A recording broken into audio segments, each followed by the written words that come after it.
Inna a'tainaka. Sungguhnya kami telah memberikan kepada kamu al-kautsar. Dan ditemukan di sini kalimat a'taina. Untuk Rasul, kenikmatan yang tak terhingga, yang jumlahnya tak terhitung, itu Allah gunakan kalimat a'taina, kami memberi kepadamu. Sedangkan yang lain-lain tidak pakai a'ta tapi ata. Apa bedanya ata dengan a'ta? Mirip, bahkan huruf yang digunakan sama, sifatnya. Ya. Makhrajnya yang berbeda sedikit. Tapi dekat. Ataina, a'taina. Yang pertama hamzah dengan alif dengan hamzah sama-sama huruf halak. Yang kedua hamzah dengan ain sama-sama huruf halak. Berikutnya ta dengan ta, satu makhraj. Yaitu ujung lidah bersentuhan dengan pangkal gigi atas. Ta dan o. Perbedaannya di sifat. Ta hams, to adalah jahar. Ta istifal, to adalah isti'ala. Ini semuanya sudah apa ya kan? Ya iya tapi kelihatannya. Kalau gini alhamdulillah, kalau gini jangan geleng kepala, ngangguk saja ya. A'tainakal kautsar, atainaka. Coba di ayat yang lain, atainaka sab'an minal mathani. Kemudian kepada Sulaiman dan Daud ataina. Di sini a'taina, memberi. Ditemukan dalam surat Ad-Duha juga. Wala saufa yu'tika. Sungguh dia akan memberi padamu. Nah, a'tainakal kautsar fasalli, berarti kalau ata dengan a'ta bedanya apa? Kalau ataina mendatangkan kepadamu. Kalau a'taina memberikan kepadamu. Bedanya jauh. Kalau seseorang mau pulang gak ada kendaraan, nih sudah saya datangkan kendaraan buat kamu. Diberikan enggak? Enggak, cuma datangin pakai aja. Tapi jangan dibawa ke rumah. Tapi kalau a'taina, kami berikan kepadamu, silahkan. Engkau sesuai kehendak kamu mau diapain ini. Rasulullah SAW diberi nikmat yang tak terhingga oleh Allah, diberikan kepada Rasulullah untuk mengatur. Silahkan, engkau pasti tidak akan salah guna terhadap kenikmatan yang banyak itu. Karena Allah membimbing Rasulullah. Sedangkan yang lainnya termasuk Al-Quran. Atainaka sab'an minal mathani wal Qur'an al-azim. Untuk Al-Quran, Rasulullah tidak diberi wewenang untuk berubah-ubah, untuk mengatur kehendak sendiri. Semuanya dari Allah Subhanahu wa taala. Bacaannya dari Rasulullah, tulisannya dari Rasulullah, susunan kalimat, susunan ayat, susunan surat dari Allah ya. Dari Allah. Rasul itu adalah semuanya, kalau Al-Quran dari Allah. Rasul tidak terlibat, tidak campur tangan. Tetapi ini penegasan tentang kenikmatan yang tak terhingga. Al-Kautsar. Maka fasalli. Menghadaplah engkau untuk bersyukur atas karuniamu kepada yang mengaturmu. Fasalli li rabbik. Kenapa tidak fasalli lana? Kalau fasalli lana terkesan ibadah bukan menegaskan ketauhidan. Tapi fasalli li rabbik, ini salli ya. Itu adalah Rabb satu. Jadi diarahkan di awal dengan inna kami, dilanjutkan dengan tauhid. Kita temukan, silahkan dicarilah dalam Al-Quran. Ketika Allah menggunakan kata nahnu, kata inna, tidak akan jauh dari situ ada ketauhidannya. Umpamanya, inna khalaqnakum min dzakarin wa untha wa ja'alnakum syu'uban wa qabaila lita'arafu.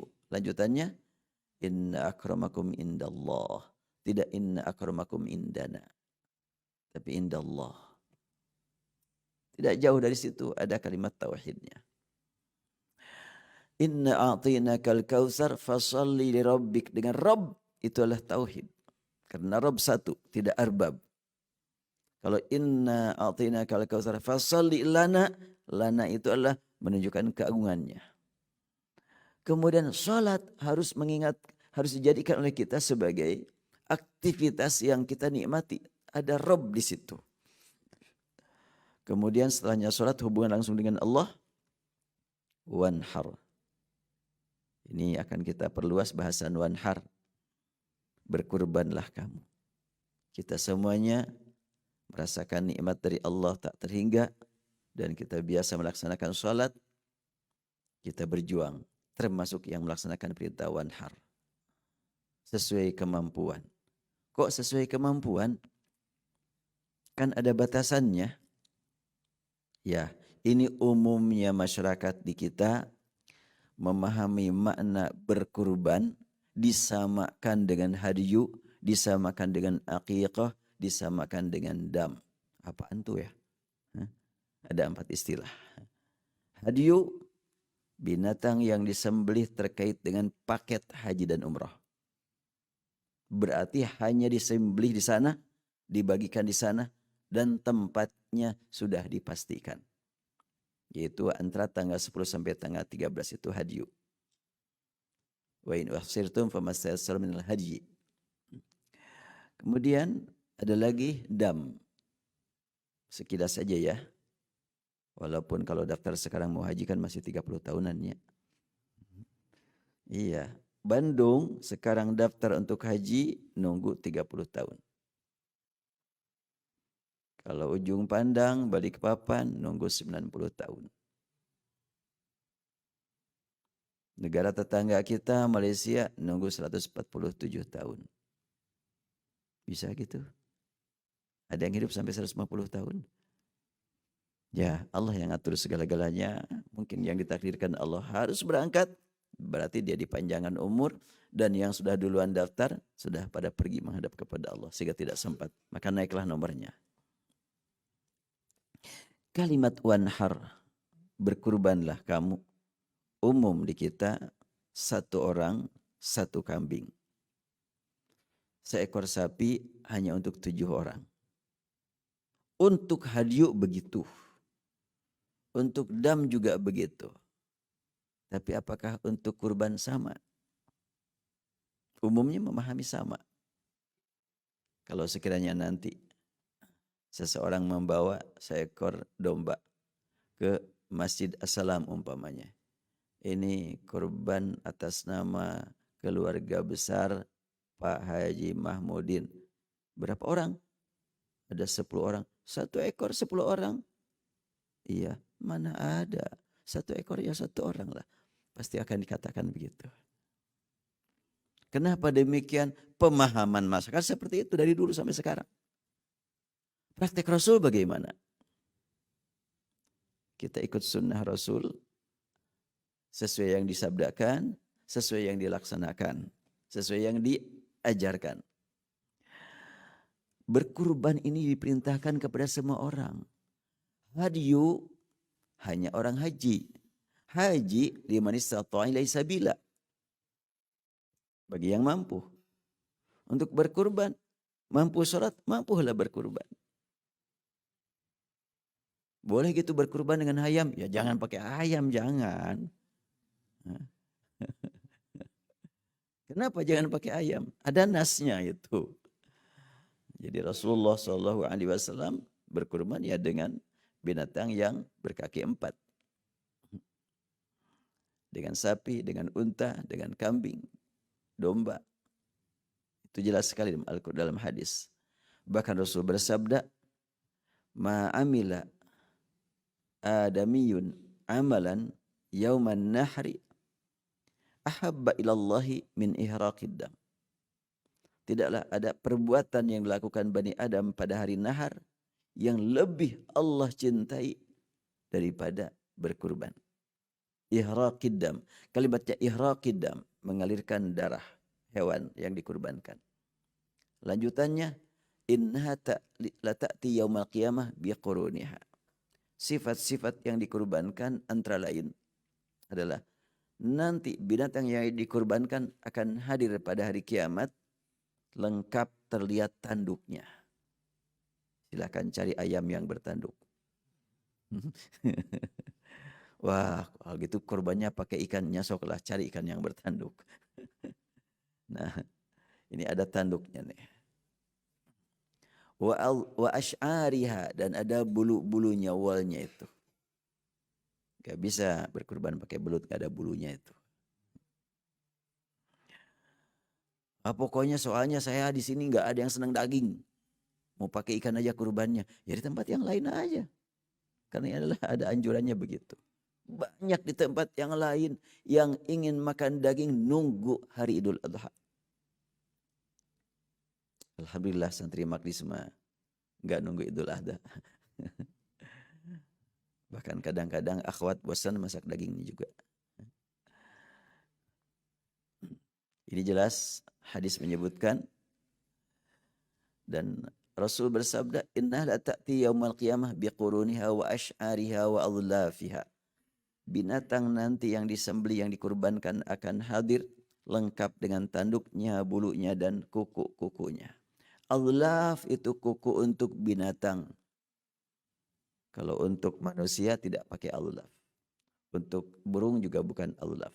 Tapi adlaf itu binatang, kuda, unta, kambing, itu adlaf kuku itu. Artinya bahwa pertama menunjukkan hakikat yang dikorbankan adalah yang memang berkaki 4. Kemudian kedua, Rasulullah menegaskan tentang hakikat yang dikorbankan itu bukan cuma dagingnya, ya, dengan segala-galanya.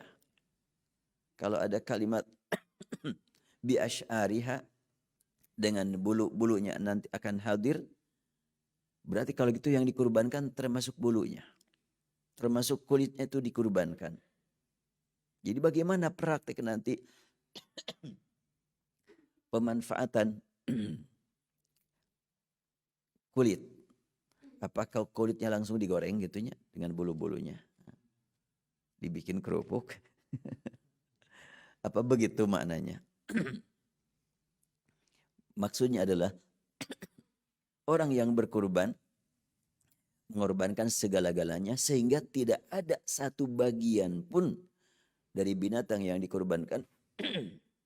Aduh. Musim kemarau ya. Ya. Ada air hangat. Jadi jangan sampai dalam kepanitiaan berkurban ada tukang potong yang dibayar jasanya oleh kulitnya. Berarti kulitnya tidak dikurbankan itu. Mau nanti menyaksikan di akhirat yang dikurbankan itu tanpa bulu, tanpa kulit.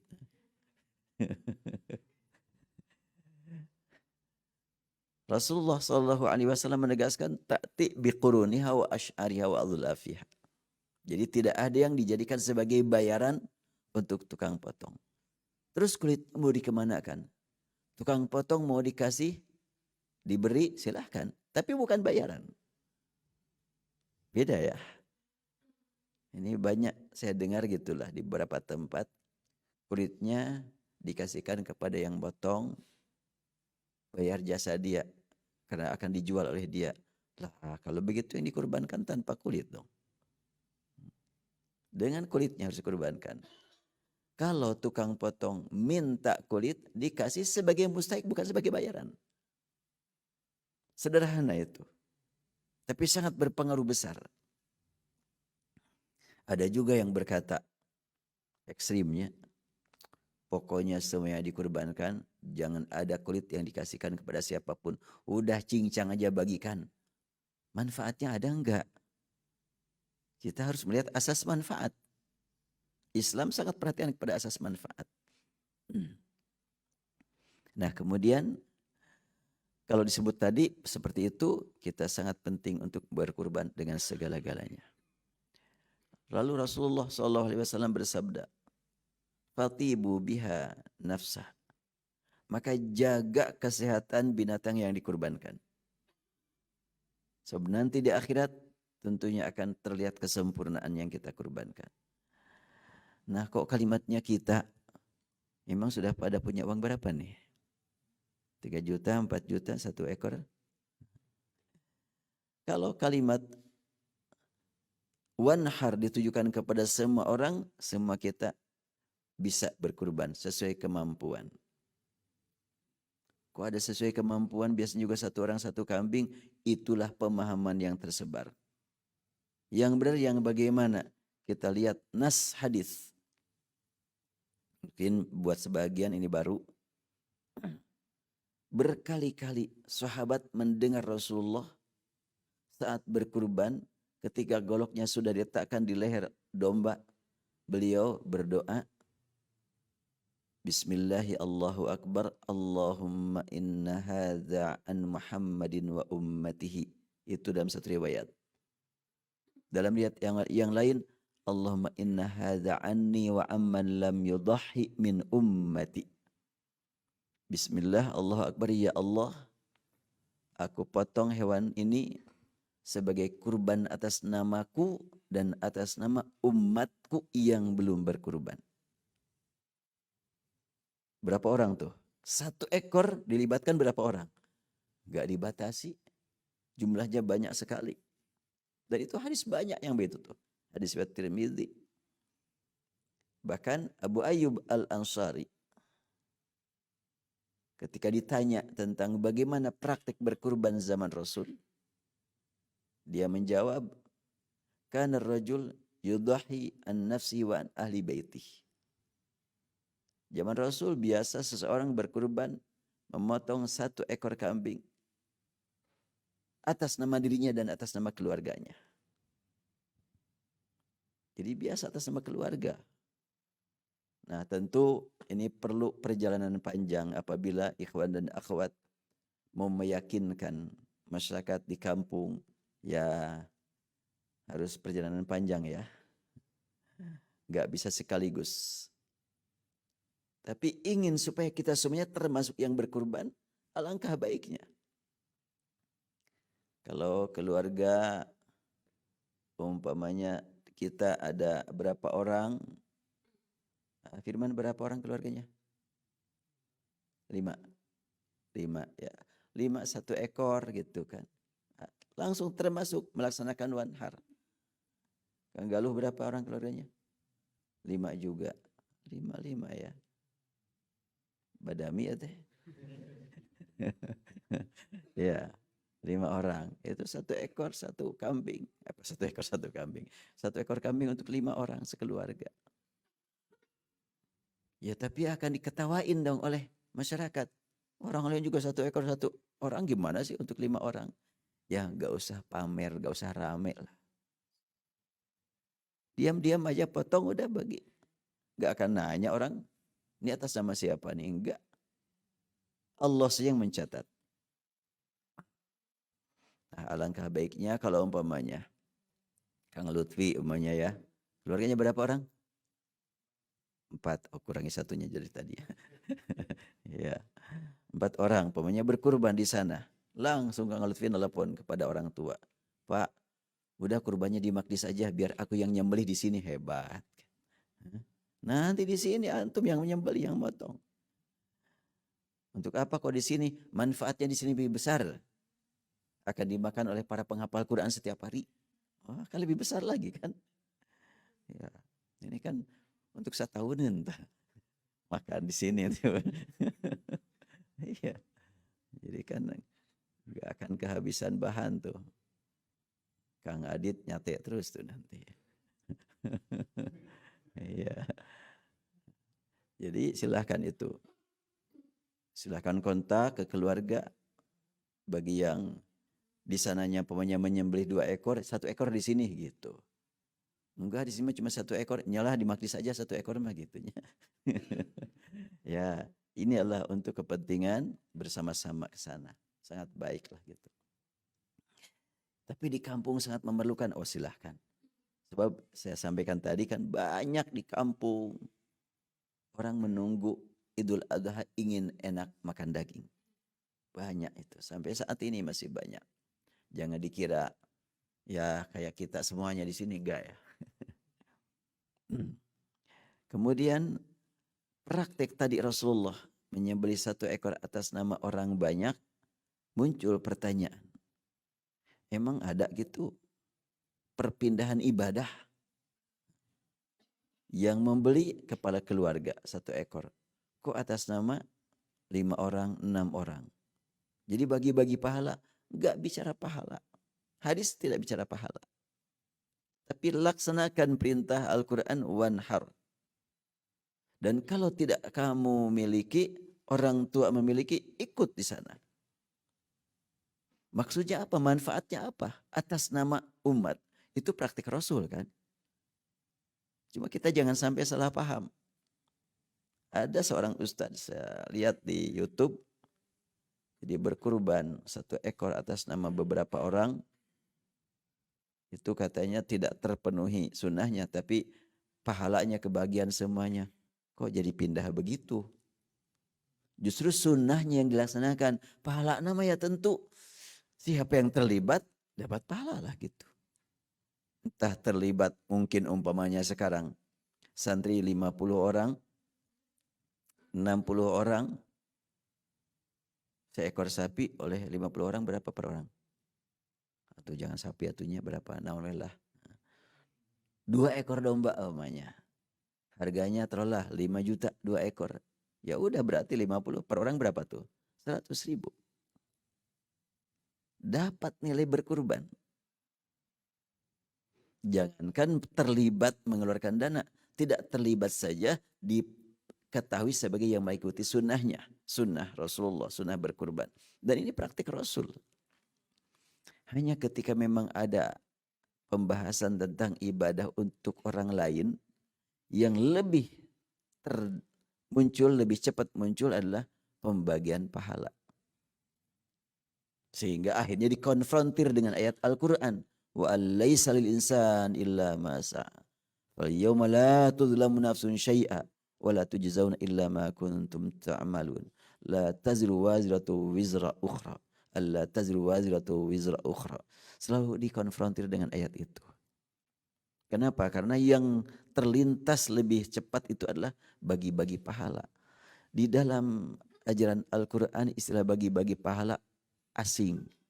Saya katakan asing ya. Jangan berkata salah tuh, gak usah begitulah. Sebab ada yang meyakini demikian. Tapi asing lah karena tidak ada dalil yang pasti. Namun terkait dengan masalah berkurban ini artinya supaya kita termasuk yang melaksanakan sunnah Rasul. Maka apabila ada 1 ekor, 2 ekor untuk 10, untuk 20, laksanakan. Karena Rasulullah bersabda begitu. Hadza anni wa amman lam yudahi min ummati. Jadi manfaatnya apa? Manfaatnya kalau Rasul bersabda begitu, Rasul membuktikan kepada umat sebagai yang sayang kepada umatnya. Di antara umatnya ada yang mampu, ada yang tidak mampu. Yang mampu tentunya dapat pahala berkurban mengeluarkan dana. Yang tidak mampu tercatat sebagai umat Nabi Muhammad yang rindu ingin berkurban. Dan oleh Rasulullah sudah ditalangan lah gitu ya. Nah, gitu sebetulnya. Sebagaimana umpamanya praktek hajinya itu sendiri. Ini sangat berat hubungannya dengan masalah haji. Praktek di zaman Rasul menghajikan orang lain itu hadisnya hadis riwayat Bukhari, Muslim. Bukhari, Muslim ada. Tapi ketika kurang dipahami, ada yang berani berkata, hadis ini walaupun sahih sanadnya tidak bisa dilaksanakan karena bertentangan dengan Al-Quran. Ada gitu hadis sahih bertentangan dengan Al-Quran. Yang bertentangan bukan hadisnya, tapi pemahaman kita terhadap hadis bertentangan dengan pemahaman kita Al-Quran. Kalau pemahaman pemikiran, bukan dalil. Tidak mungkin hadis sahih bertentangan dengan Al-Quran. Ini yang perlu kita gali, kita ngambil jalan tengah ya. Nah, kembali kepada kurban tadi. Kalau haji saja bisa dilaksanakan untuk orang lain, kalau terpenuhi syaratnya, apalagi bagian kecil dari ibadat haji itu berkurban. Sangat memungkinkan. Dan hadisnya jelas sekali. Tentang menghajikan orang lain. Berkali-kali kasus atau peristiwa. Datang seorang wanita menuju Rasulullah. Rasulullah waktu itu sedang bersama seorang sahabat namanya Fadl. Fadl ini ganteng orangnya. Pernah ketemu gitu? Enggak sih. Cuma kata hadis. Nah, Fadl bersama Rasulullah. Tiba-tiba datang wanita. Fadl melihat wanita, ya manusiawi. Melotot juga gitunya. Si wanita juga melihat kepada Fadl. Akhirnya sudah saling bersentuhan pandangan. Oleh Rasulullah dilihat Fadl menatap wanita, langsung dipegang dagunya ini, langsung dibelokkan ke arah yang lain.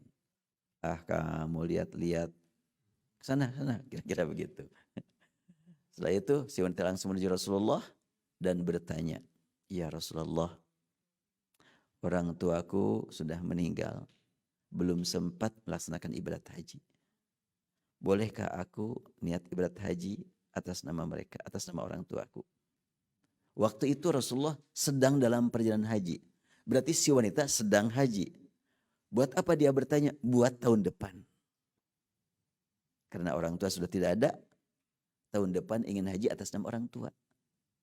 Itu yang saya pahami begitu. Karena sudah selesai hajinya. Rasul bersabda, kalau orang tua kamu punya utang, siapa yang bayar? Aku. Demikian pula utang kepada Allah, bayarlah. Hujji anhu, hujji anha. Lakukan haji atas nama dia. Membayar utang. Apabila yang membayar utang dengan yang dibayarin utang yang dapat pahala siapa? Hah, yang dia bayarin apa yang membayar? Yang membayar. Demikianlah haji. Jadi kalau pemanya orang tua sudah meninggal, belum sempat ibadat haji, anaknya dapat rezeki dari Allah dan dia juga sudah haji dan mau berangkat lagi atas nama orang tua, itu membayar utang orang tua. Pahalanya buat siapa? Buat pelaksana, tidak pindah pahala. Ketika dipahami pindah pahala, muncul masalah. Hadis tidak berbicara pahala. Bahkan Rasul balik nanya, kalau dia punya utang, akunti qadiyata, bukankah engkau yang membayarnya? Si perempuan menjawab, na'am. Rasul bersabda, lakukan haji atas nama dia. Dan bukan cuma haji, ibadah saum. Sudah berlalu Ramadan, kalau ada wanita yang punya utang belum sempat membayarnya, keburu dijemput oleh ajal, gimana proses pembayaran? Bayar oleh keluarganya. Dengan ibadah saum? Iya. Kenapa enggak ada fidyah? Fidyah itu wa 'alal ladzina yutiqunahu fidyatun. Bagi yang tidak mampu membayar utang saum dengan saum, fidyahlah. Bagi yang mampu ya dengan saum. Nah, ada teks hadis enggak saum atas nama orang lain? Hadisnya riwayat Bukhari Muslim lagi ya. Man mata wa ali siyamun shama anhu waliyuhu. Siapa yang mati punya utang saum, maka saumnya dibayar oleh walinya. Wali itu bisa orang tua, bisa anak, bisa suami, bisa istri. Dibayar oleh keluarga terdekatnya. Bila tidak mampu, bayar dengan fidyah. Wa 'alal ladzina yutiquna fidyatun. Ada orang yang berkata, bolehlah saum atas nama orang lain kalau untuk membayar nazar. Nazar ditetapkan kewajibannya oleh diri sendiri. Boleh apa lagi kewajiban dari Allah. Kemudian haji juga ada yang berkata begitu. Boleh menghajikan orang lain kalau dia sudah nazar. Nazar itu ketetapan ya wajib atas dirinya sendiri. Bagaimana ketetapan dari Allah? Dari Allah lebih diutamakan dong. Kemudian ada lagi yang berkata bahwa terkait dengan menghajikan orang itu kasusnya adalah dia sudah nazar. Mau haji. Belum haji. Benar gitu. Boleh nazar untuk haji, dia belum haji. Nazar itu asalnya sunnah jadi wajib. Tidak ada nazar dengan yang wajib. Pokoknya kalau saya sehat, saya bernazar akan sholat setiap waktu. Gimana sih nazar begitu? Gak benar. Saya sehat nih bernazar nanti bulan Ramadan akan saum bulan Ramadan nazar. Itu bukan nazar, melaksanakan fardu perintah dari Allah. Jadi kalau orang memahami bahwa boleh menghajikan orang lain yang sudah bernazar. Dia sudah haji belum yang sudah bernazar itu? Belum. Ya nggak pas bernazar dengan melaksanakan kewajiban. Kalau dia sudah haji, bernazar ingin haji tahun depan, kemudian wafat, silahkan bayar nazarnya oleh yang masih hidup. Jadi pahami lebih jelas, nazar itu adalah bukan dengan yang wajib, tapi dengan yang sunnah. Akan jadi wajib hukumnya.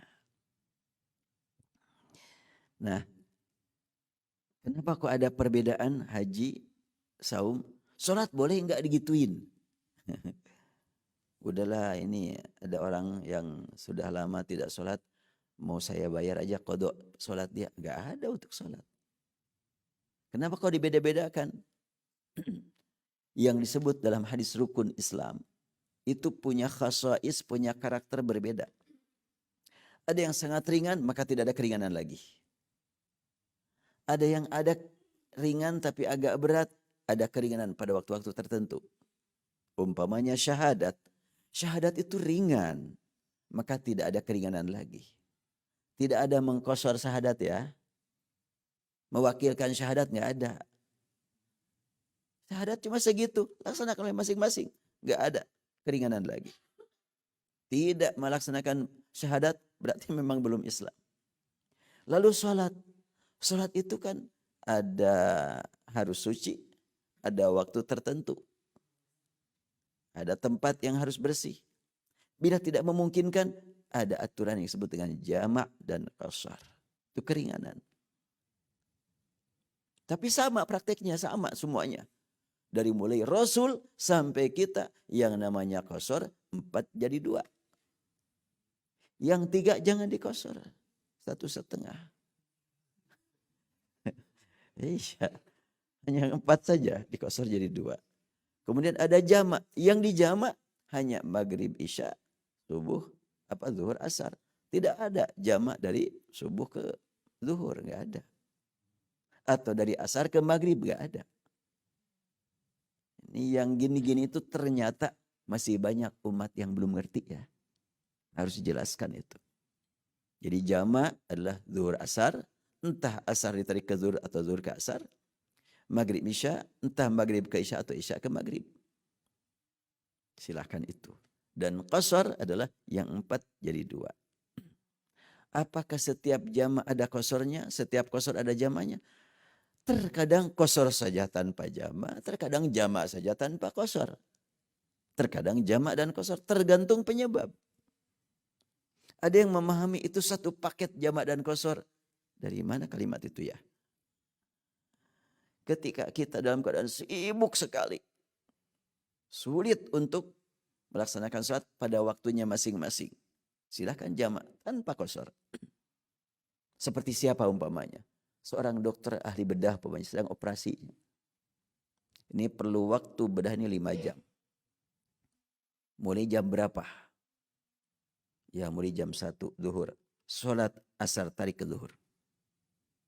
Jangan sampai nanti pas adzan asar, sholat dulu gunting ketinggalan dina perut orang.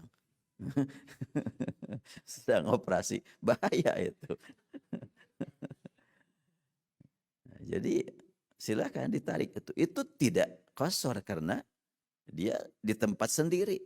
Jamak saja tanpa qasar. Ada lagi qasar tanpa jamak. Ketika umpamanya perjalanan ke taruhlah umpamanya orang Bekasi. Nih siapa? Yang orang Bekasi. Ya pulang. Sampai di sana ya rumah sendiri. Tetapi untuk saat ini sedang dalam keadaan sebagai mukim di Bandung. Ke sana capek. Ah udahlah, nanti aja. Salatnya dijamak. Silahkan. Sekarang jamak qasar boleh enggak? Karena kalau dipandang sebagai musafir, dari sini ke rumah, silakan qasar. Tapi kalau tidak dipandang musafir, ya nggak ada qasar. Qasar itu dalam perjalanan. Jadi ada qasar tanpa jamak, ada jamak tanpa qasar. Nanti perjalanan ibadat haji, insya Allah ya 3 tahun ke depannya, bahkan ada yang dipercepat. Di Mina, waktu santai, rileks, tetapi sebagai musafir, di qasar tanpa jamak. Ya. Salat duhur 2 rakaat pada waktunya, asar 2 rakaat pada waktunya, maghrib 3 pada waktunya, isya 2 rakaat pada waktunya. Itu qasar tanpa jamak. Kenapa ada qasar? Di situ hukum musafir haji. Kenapa tidak dijamak? Rileks kok, santai di Mina, tidur di situ. Apa yang membuat harus dijamak? Dari pagi sampai malam sampai besoknya di situ terus, enggak menuntut jamak. Jamak itu berkaitan dengan kondisi insidental. Hujan besar, mau berjamaah keluar, waduh, enggak bisa, udahlah dijamak aja nanti. Ada. Itu zaman Rasul terjadi. Atau panas sekali, mau berjamaah enggak kuat, zuhur nunggu asar saja, zuhur dijamak ke asar. Tapi tidak qasar karena tidak di perjalanan. Sedangkan qasar penyebabnya perjalanan. Idza dharabtum fil ardi falaisa alaikum junahun an taqsuru minas shalah. Ya, saya ulangi, berarti salat ada jamak tanpa qasar, ada qasar tanpa jamak, ada jamak dan qasar, ada tidak jamak tidak qasar. Nah, sekarang inilah tidak jamak tidak qasar. Baik, saya lanjutkan lagi.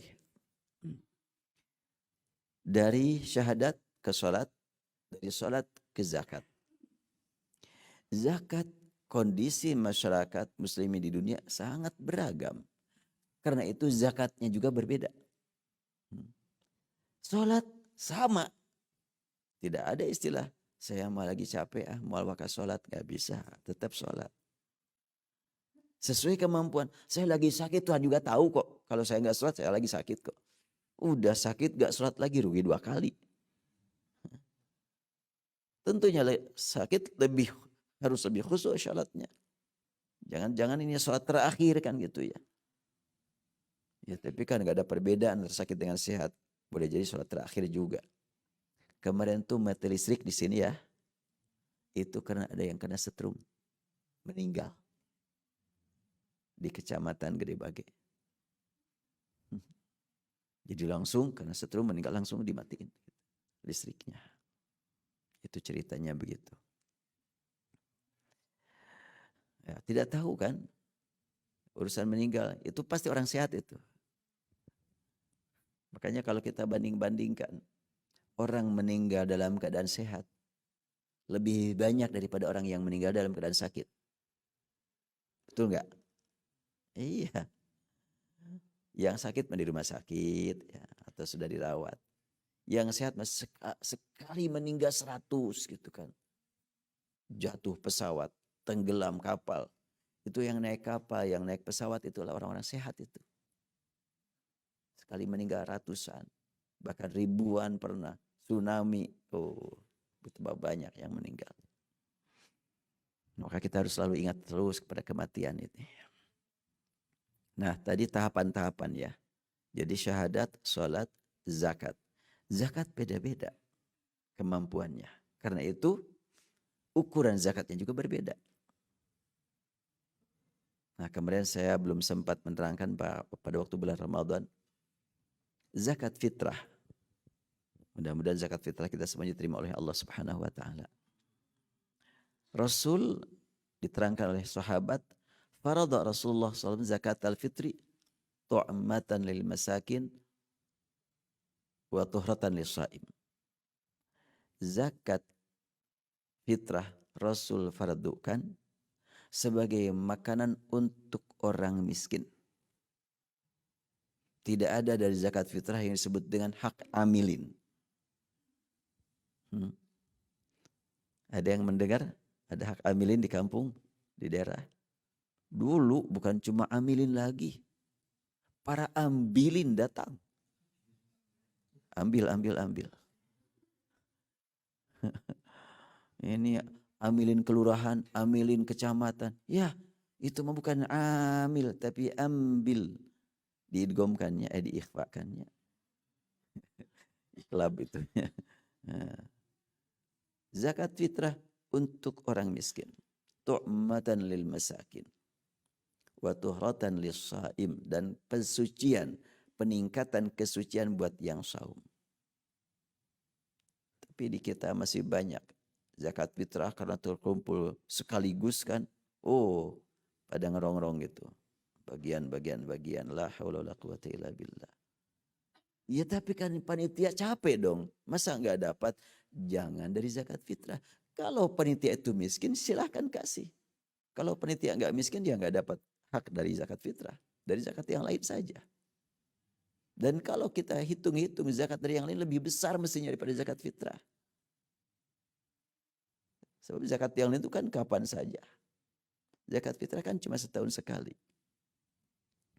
Nah, buat orang yang tidak memungkinkan zakat perhiasan, zakat perdagangan, zakat pertanian, zakat fitrah.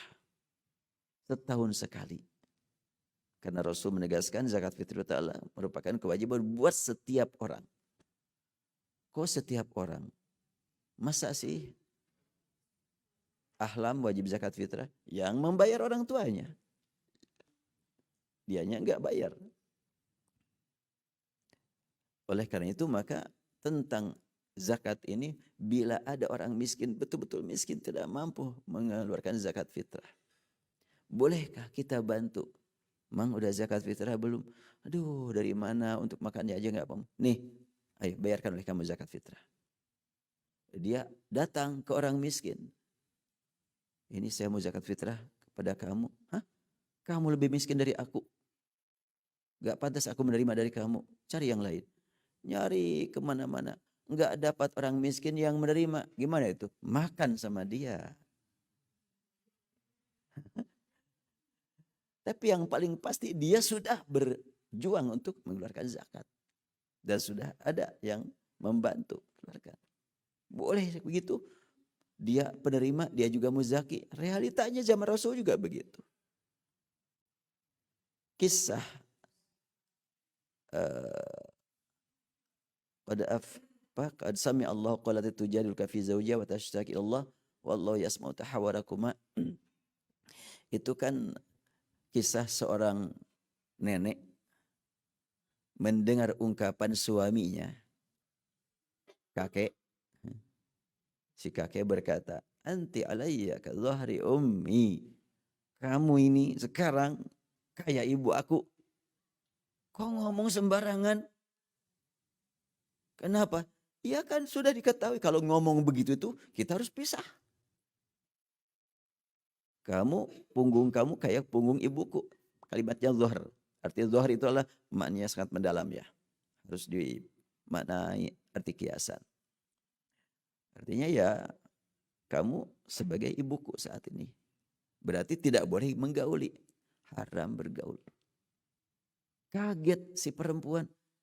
Kok engkau bilang begitu? Jadi aku harus bagaimana sekarang? Kelepasan katanya tadi. Terus gimana? Si perempuan datang kepada Rasulullah. Ya Rasulullah, suamiku bilang begini. Yang disebut dengan zihar. Status aku bagaimana? Udah pisah kata Rasulullah. Itu budaya yang dijadikan pegangan oleh masyarakat jahiliyah waktu itu. Kata si ibu, si nenek, ya Rasulullah, kalau suamiku berjauhan dengan aku, bagaimana dia dapat apa? Bagaimana aku dapat melayani dia? Ya udah itulah hukum. Ya Rasulullah, dia nggak bisa makan tanpa aku. Akhirnya Rasulullah menunggu wahyu. Sampailah turun ayat berikutnya. Walladzina yudhahiruna minkum min nisa'ihim ma hunna ummahatihim in ummahatuhum illa allai waladanahum, dan selanjutnya sampai. Jadi harus bagaimana sekarang? Untuk supaya bisa kembali, kalau kamu mau kembali, tahriru raqabah. Merdekakan. Pertama saum dulu. Saum 2 bulan berturut-turut tanpa bolong. Ya Rasulullah, jangankan saum 2 bulan, Ramadannya juga batal terus dia teh. Udah tua. Ya udah kalau gitu mereka kan hamba saya. Dari mana dia punya uang ya Rasulullah numpang makanya gua sama aku. Akhirnya Rasulullah Shallallahu Alaihi Wasallam menegaskan udah dengan kifarat memberi makan 60 orang miskin. Memberi makan untuk 60 orang miskin. Dia termiskin. Akhirnya Rasulullah udah nih, ini bawa surat. Dibawalah surat oleh seorang laki-laki mendekati para sahabat yang dermawan. Sampailah terkumpul. Untuk kifarat cukup dibagikan kepada 60 orang. Kurmanya dibungkusannya ya cukupnya untuk saya. Setelahnya dibungkusan untuk 60 orang. Keliling dia mau kifarat. Datang ke sini, apaan nih? Kifarat. Harus diberikan kepada orang miskin. Kamu lebih miskin dari aku nggak pantas menerima dari kamu. Keliling semuanya nggak ada yang nerima. Karena orang-orang soleh semuanya. Bukan ngaku miskin padahal kayanya. Itu mah zaman sekarang. Nah zaman Rasul, orang yang tidak mampu tapi melihat yang akan ngasih itu lebih tidak mampu lagi, aku nggak pantas. Akhirnya dia balik lagi ke rumah. Tidak ada satu bungkus pun kurma yang diterima oleh orang miskin. Karena semua orang tahu dia orang miskin. Akhirnya laporan kepada Rasulullah, ya Rasulullah nggak ada satu orang pun yang menerima kifarat dari aku. Harus bagaimana aku sekarang? Udah makan sama kamu, kata Rasulullah. Akhirnya dia dapat bekal. Tapi dia sudah berjuang. Sudah mempraktekkan ingin bayar kifarat. Itulah. Jadi zakat fitrah juga mestinya begitu tuh. Jangan sampai orang miskin dibiarkan tidak bayar zakat fitrah. Yang mampu, bantu. Nah, dari syahadat, sholat, zakat. Baru ke saum. Zakat fitrah, zakat mal beda-beda ukurannya. Tergantung kekayaan yang dipegang masing-masing. Tapi saum sama kan? Waktunya sama. Ramadan mulai terbit fajar sampai terbenam matahari sama semuanya. Tapi kondisi orangnya beda-beda. Ada yang sakit, ada yang di perjalanan. Maka diberi keringanan oleh Allah. Tadi sholat ada keringanan dengan jamak dan qasar. Zakat ada keringanan karena bisa berbeda satu sama lain. Kalau sama semuanya zakat repot kita. Ada orang di Riung Bandung kekayaannya 1 triliun. Oh zakatnya berarti 25 miliar. Tuh. Sama semuanya nggak bisa tuh.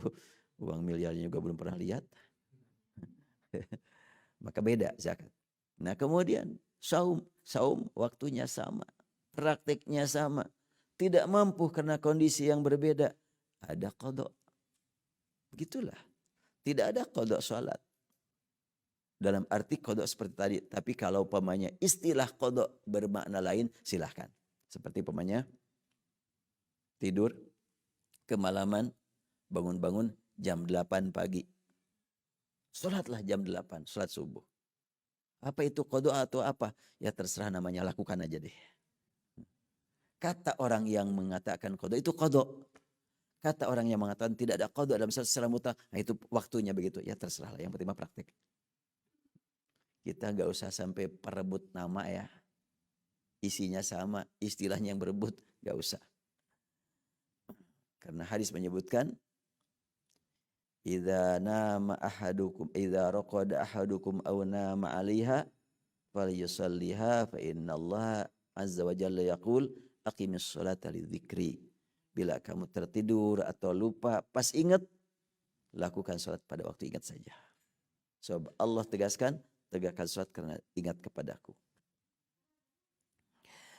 Nah, tadi dari saum, makanya saum ada mengqadha pada waktu yang lain.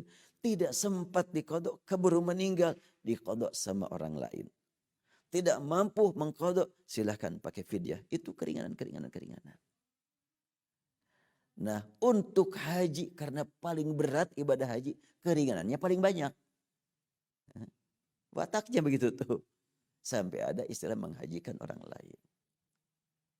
Ada yang tidak sampai menghajikan orang lain, tapi beberapa praktik rangkaian ibadat haji diwakilkan. Itu adalah contohnya dari Rasulullah. Seperti umpamanya orang tua pada waktu di Mina sudah tidak cukup tenaga, udah dia tertidur aja. Sedangkan kewajiban melempar sudah tiba, udah wakilkan sama yang lain. Begitu caranya itu. Ingin syiar Islamnya tidak terkurangi. Pahalanya buat siapa? Jangan hanya pahala. Biar kita serahkan kepada Allah. Cuma tentu ketika orang sudah lanjut usia, kemudian dihajikan oleh orang lain, tapi dananya dari yang sudah lanjut usia, yang sudah tidak berdaya, dia dapat nilai mengorbankan harta. Jadi bukan cuma karena meninggal, orang sudah tergeletak tak berdaya, punya harta, mau haji, umpamanya sudah siap-siap mau haji, sakit berat. Pas tiba musim haji, dia masih hidup, cuma tidak memungkinkan untuk haji. Bisa dikata dihajikan oleh orang lain.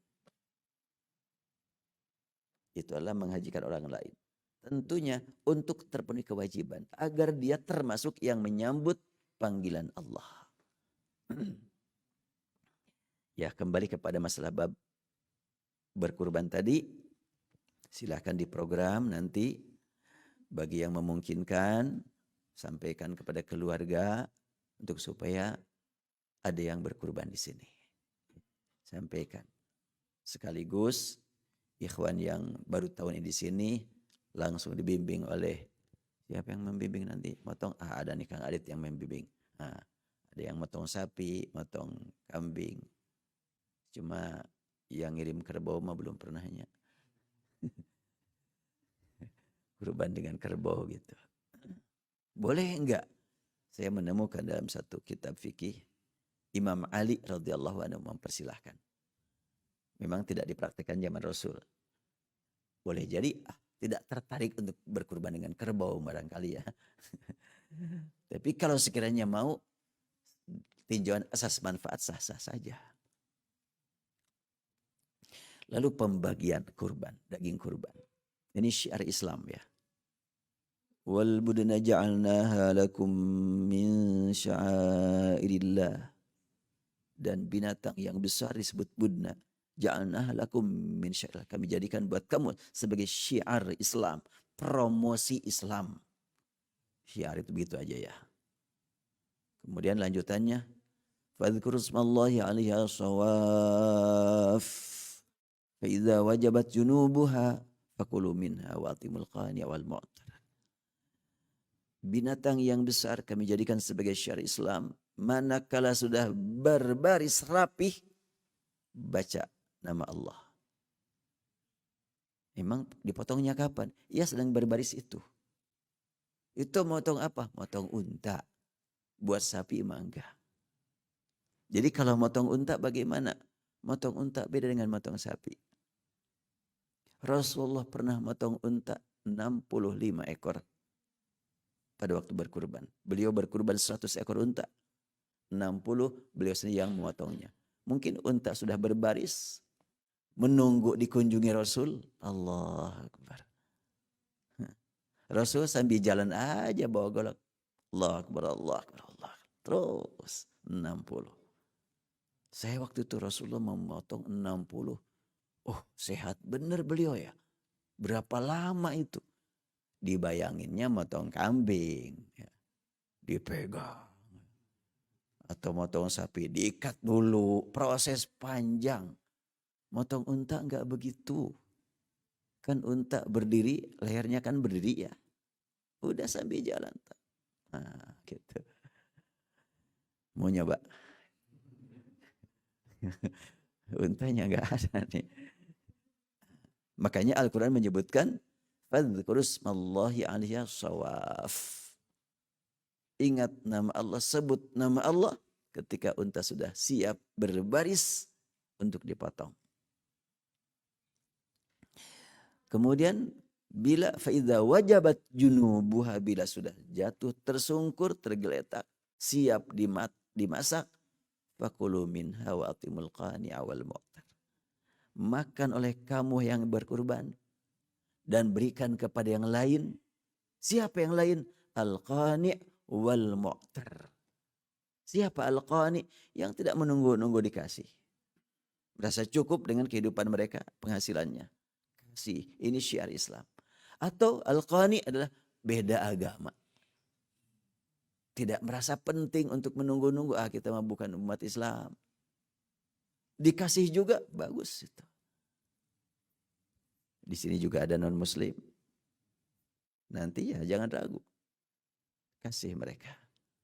Sebagai syiar Islam. Mudah-mudahan mereka merasakan ngeunah euy.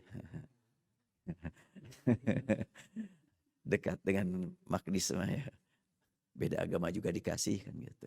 Mudah-mudahan lama-kelamaan tertarik untuk bersyarat. Paling tidak mereka simpati kepada kita. Penting itu. Al-qani'ah. Sedangkan wal mu'tar memang yang berharap orang miskin. Jadi kalau begitu kepada 3 kelompok, iya.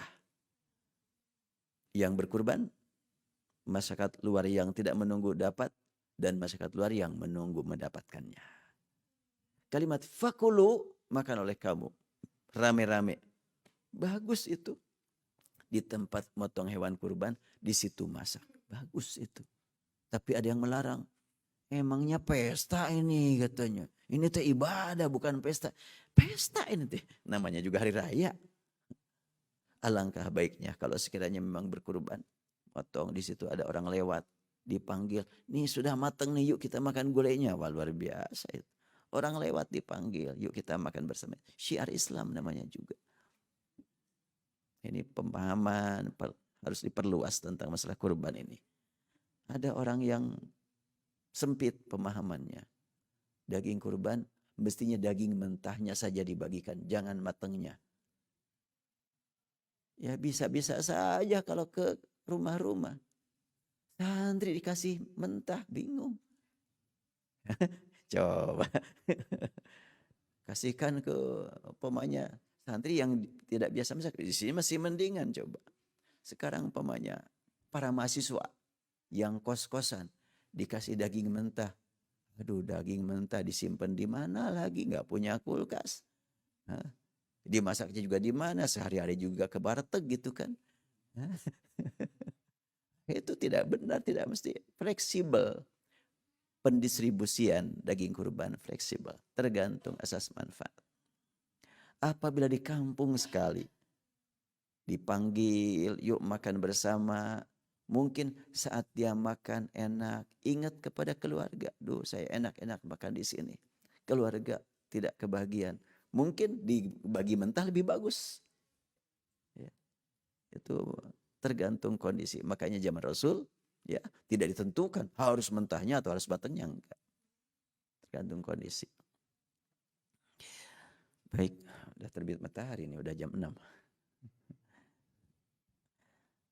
Ngaji di luar juga sampai jam 6. Sini juga sampai jam 6 aja. Ya, insya Allah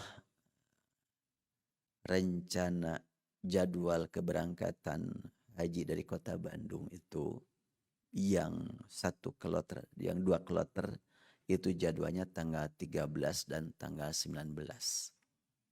13 Juni atau 19 Juni. Saya tidak tahu kebagian 13 atau 19. Tapi yang diduga tidak akan digabungkan karena jumlah magnis cukup banyak. Tapi kalau jumlahnya cuma 20, 30 itu digabungkan. Mungkin dengan kabupaten, mungkin dengan KBB digabungkan. Tapi kalau magnis kena 80, pasti salah satu di antara tanggal 13 atau 19.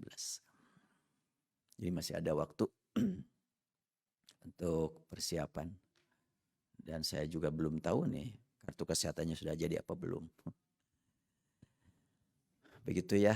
Jadi insya Allah kita akan persiapan menghadapi hari raya yang lebih besar, Idul Adha. Antara ini besarnya adalah kita tampil di hadapan masyarakat sebagai yang berguna buat mereka. Membagikan daging. Berarti harta umat Islam bermanfaat buat orang kaya, orang miskin, bahkan non-muslim. Itu indah sekali ya. Demikian kita akhiri. Subhanakallahumma wa bihamdik nasyhadu an la ilaha illa anta nastaghfiruka wa natubu ilaik. Rabbana atina fid dunya hasanah wa fil akhirati hasanah wa qina adzabannar. Walhamdulillahirabbil alamin. Assalamualaikum warahmatullahi wabarakatuh.